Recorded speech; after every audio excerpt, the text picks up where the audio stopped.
Hello viewers, இன்னைக்கு carrot halwa எப்படி செய்யறதுன்னு பார்ப்போம். அதுக்கு தேவையான பொருட்கள்: கேரட் ஒரு 4 கேரட்டு இந்த மாதிரி துருவி வச்சுக்கோங்க. பால் வந்து ஒரு 2 கப்பு, சுகர் தேவையான அளவு, நெய்யில் வந்து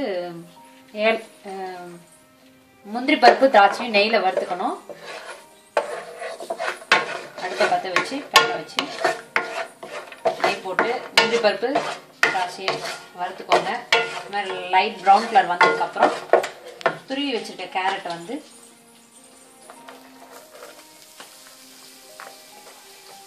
மீடியம் ஃப்ளேமில் வச்சு அப்படியே ஃப்ரை பண்ணணும். கேரட் வந்து நல்லா வேகணும், அதுக்கப்புறம் தான் பால் சேர்க்கணும். முதலே பாலை சேர்த்துட்டிங்கன்னா அந்த பச்சை வாசனை போகாது. அதனால் கேரட்டை நல்லா ஃப்ரை பண்ணிக்கோங்க. கொஞ்சம் வேணா நெய் சேர்த்துக்கோங்க ஃப்ரை பண்ணும்போது.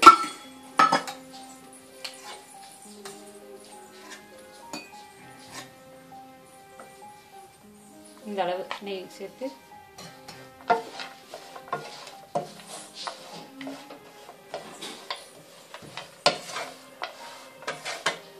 நல்லா அகலமான பாத்திரத்தில் போட்டு ஃப்ரை பண்ணிங்கன்னா சீக்கிரமாக ஃப்ரை ஆயிடும்.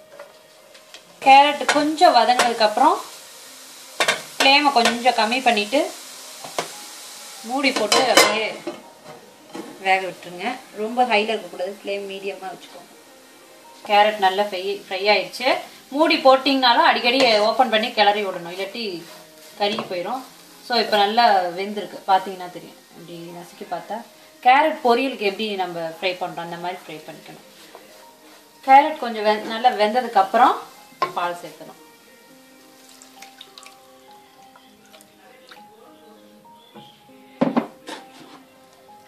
இப்போ வந்து பால்லையே கேரட்டை வேக விடணும்.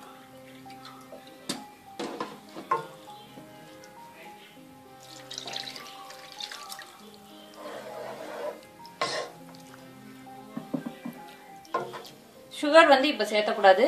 நல்ல பாலும் கேரட்டும் நல்லா வெந்து குலைவா இருக்கும் பொழுது சுகர் சேர்த்துனீங்கன்னா நல்லா டேஸ்டாக இருக்கும்.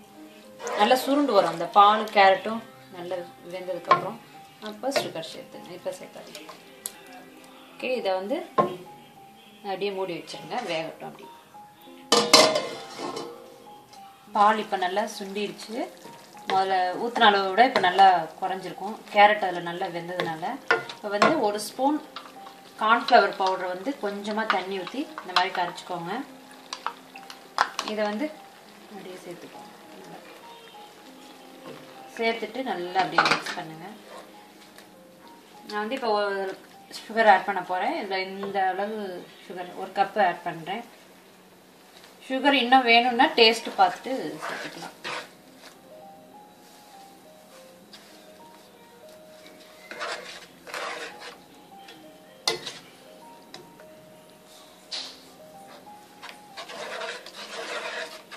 ஒரு பிஞ்ச் சால்ட்டு போடுங்க. எப்போ ஸ்வீட் பண்ணிங்கனாலும் ஒரு பிஞ்ச் சால்ட் போட்டிங்கன்னா அந்த டேஸ்ட் நல்லா எடுத்து கொடுக்கும். கடைசியாக சேர்த்துறோம். நல்லா அப்படியே மிக்ஸ் பண்ணுங்கள். அப்படியே அல்வா பதத்துக்கு வர வரைக்கும் அப்படியே மிக்ஸ் பண்ணு. இப்போ சுகர் ஆட் பண்ணனால கொஞ்சம் தண்ணி விடும்.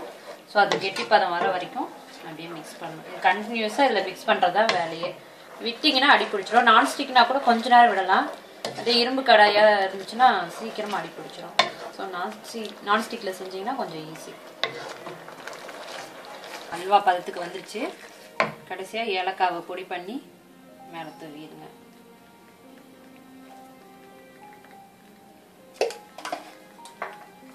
ஒரு ஸ்பூனு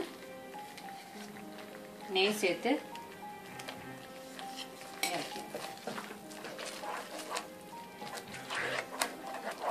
சுவையான கேரட் அல்வா ரெடி.